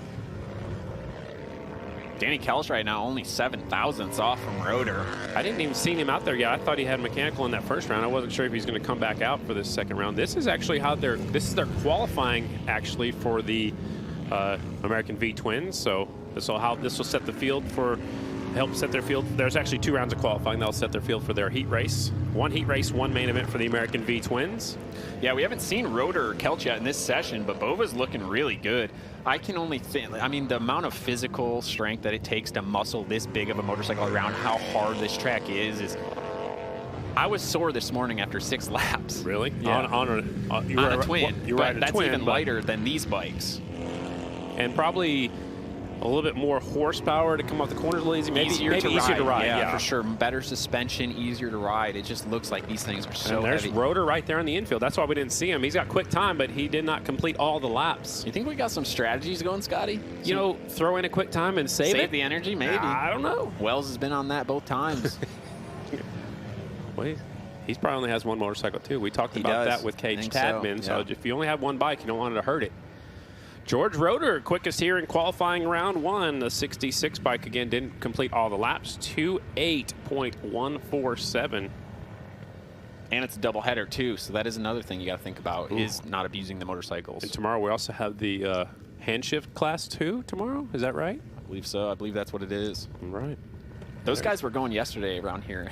They fly, don't they? Oh, they were going. Yep. I was talking to Andrew Butler, my old mechanic, about it. He's like, dude, this is what it used to be like back in the day. Oh, and yeah. there's these 2 kids. They're 18 or 17-year-old identical twins. Oh, yeah, the 2 in the van with the plan. Yeah, yep. and they the Bindle brothers. Dude, they get it on these bikes. Oh, and yeah, he's the like, hand shifts. imagine 18 of these guys back in the day all just going on these racetracks. Well, it's a cool thing and to also, think of. The suspension, there's none. No. And no brakes. No. Just It was a treat. It was cool to watch. They'll be out here tomorrow.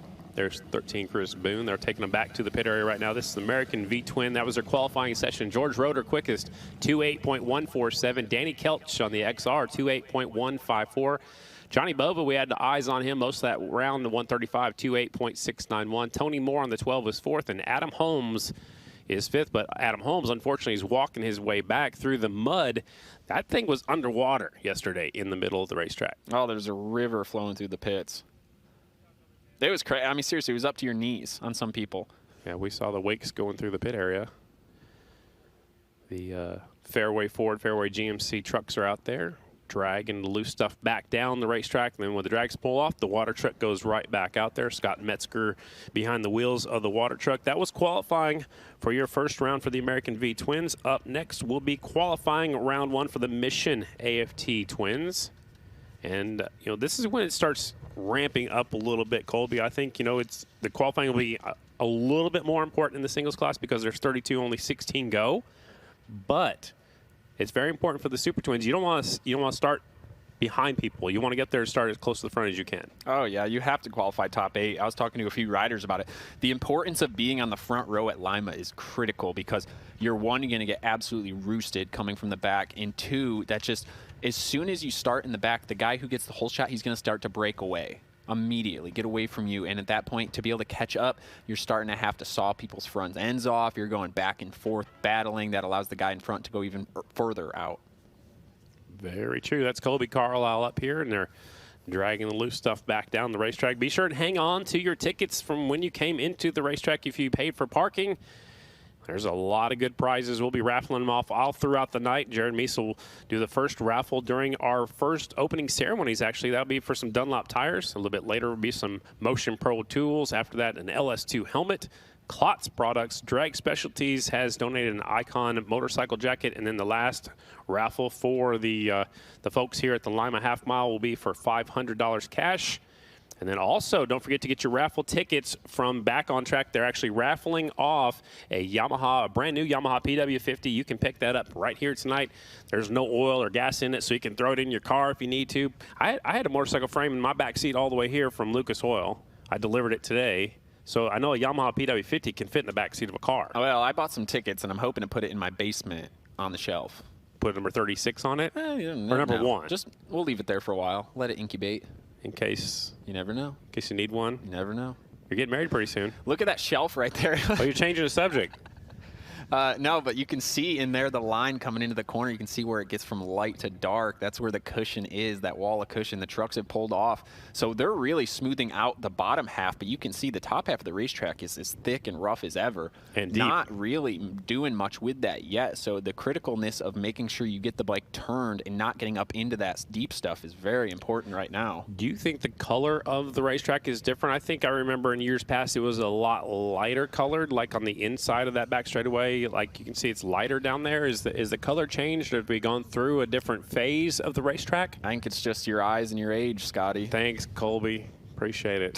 I'm just kidding, brother. I had to try one there. Yeah, I'm a comedian. Well, you have to. When there's a carrot tossed to you, you have to take it. No, I don't. I mean, maybe a little bit. I just think it's so bright out today, and each year they can kind of do, you know, Meese has the option, being the promoter, how much surface do you want to put on or leave off. Right there, a good video of Metzger watering the racetrack, but there's a big berm around the bottom of it here today. Third generation water truck driver right there. I've never heard that one before. Yeah, seriously, I interviewed him last year. Yep, I'm a third generation Off the flat Groove tracker. podcast. You know, he's made the podcast a few times. Yeah, yep, he has been on there. Yeah, that is interesting how they're just brushing the bottom track, smoothing off the bottom half of the racetrack with those drags. Well, when we have a little bit longer break, I know they're trying to do short breaks after every session. Maybe when we have that longer break, they'll bring more of it down, maybe? Well, we'll see. Maybe that's their plan for the entire night. Yeah, we're not in charge today. We asked earlier. There we go. So they're taking the trucks actually back out. We do have a little bit of a longer break here with this one just because we have qualifying. Yeah. Yeah. There's the water you've been talking about over there to the top right of the screen. I got sold a dummy there on that one. No, but yeah, it'll be interesting to see what they do later on today and if they prep it different. We haven't done one of these double headers here at Lima before, so will they do the same kind of track prep between today and tomorrow, or will they try something a little bit different? We'll have to wait and see. And here comes the Mission Super Twins. It's time for qualifying. 2 rounds of qualifying. We'll take the fastest lap from qualifying round 1 or qualifying round 2.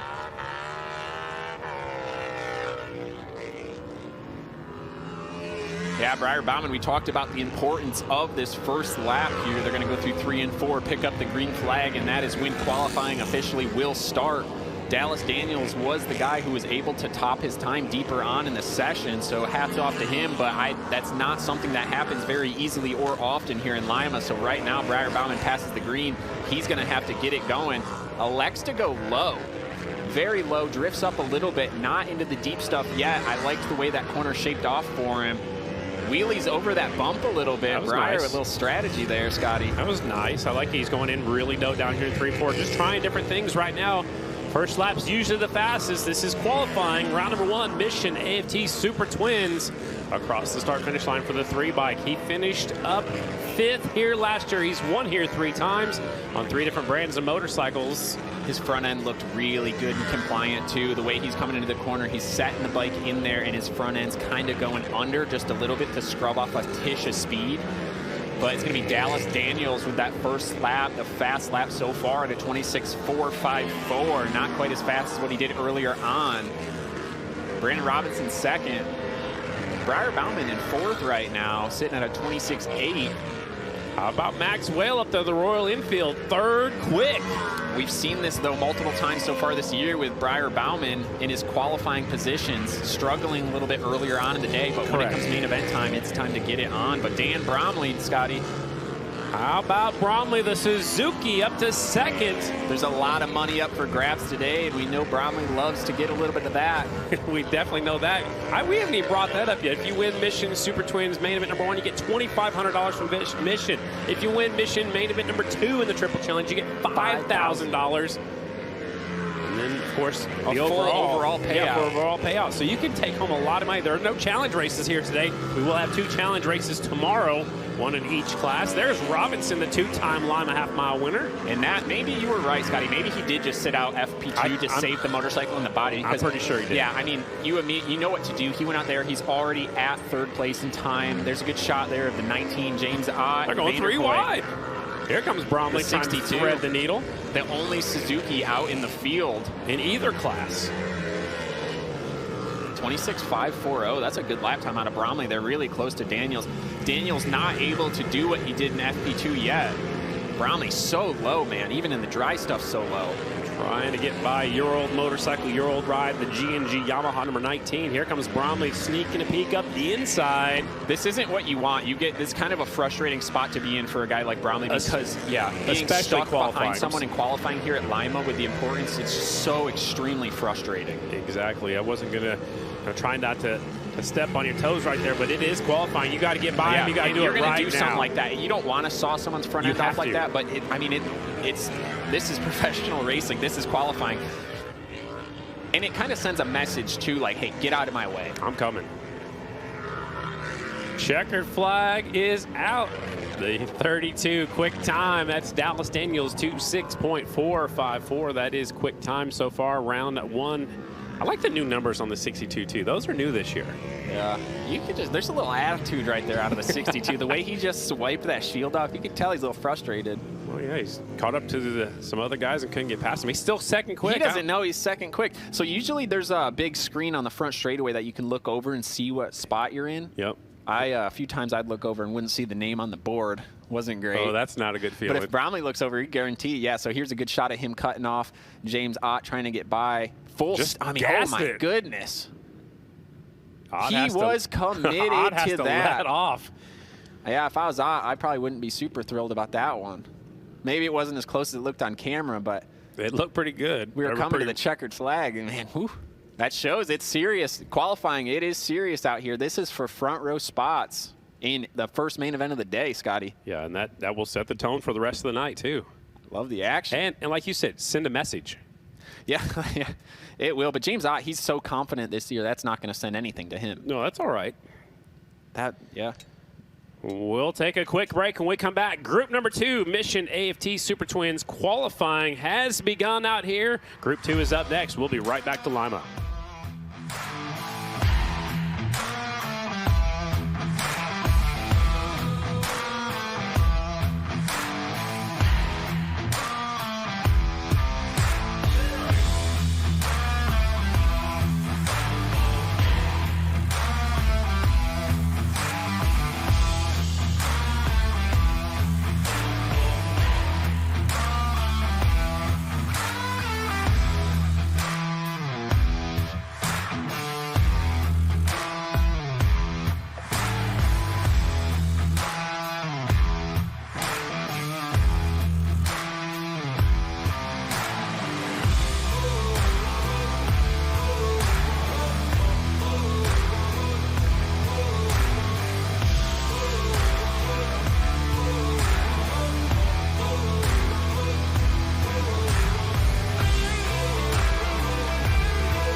Bikes are rolling. Welcome back to the Lima Half Milers. Justin Jones leading out group number 2. 34, Cam Smith. 29, it's Billy Ross. 66, Logan Eisenhard. 25, Ben Lau. The 11, Daniel Poole. 22 is Mitch Harvitt. The 70, Declan Bender. And the 99, the freak of nature, Kevin Stallings on the Kawasaki. Did you write this one down already or not yet? I did. I wrote it down. I'm feeling pretty good. The Estenson boys are on the gas right now. Right now, we've had an Estenson lockout other than FP1. Brandon Robinson was able to top that session. Ben Lowe just came out of nowhere. Yeah, I just missed. I don't know what just happened, Scotty. I think he came out of the pit area just right in front of the 91. That is a scary moment right there. Woo. Justin Jones double getting a tear off. Doesn't want to remember that one, but there. Yeah, here we are for qualifying. That's Ben Lau.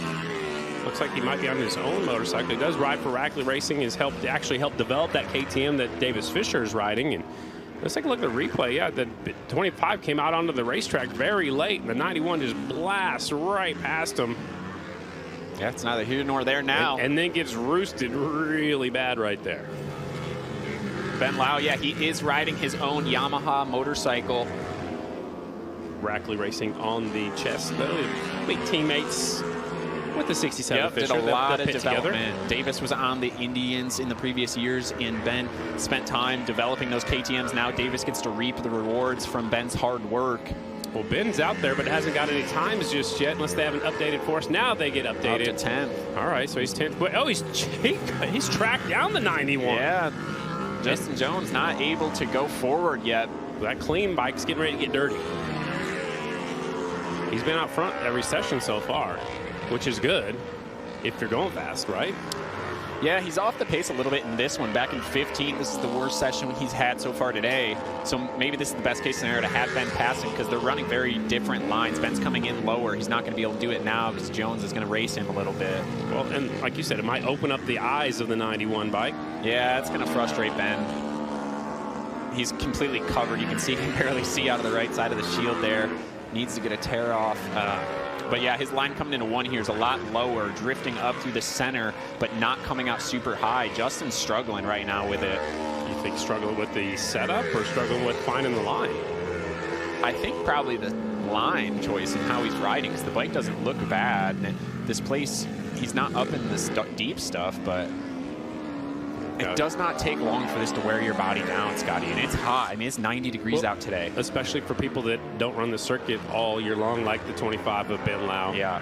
And he goes up to the air he's fence. backing out of it now. He couldn't see, I don't think. Yeah, I think you're right. Just save what he's got. There's nothing against some of these riders' fitness, but this is a absolute test of how strong you are, and bike strong too, because it's so hot out and this place is so physically demanding, and the danger level goes so high if you continue to push it as hard as you can when you're getting tired. I mean, when you can't see.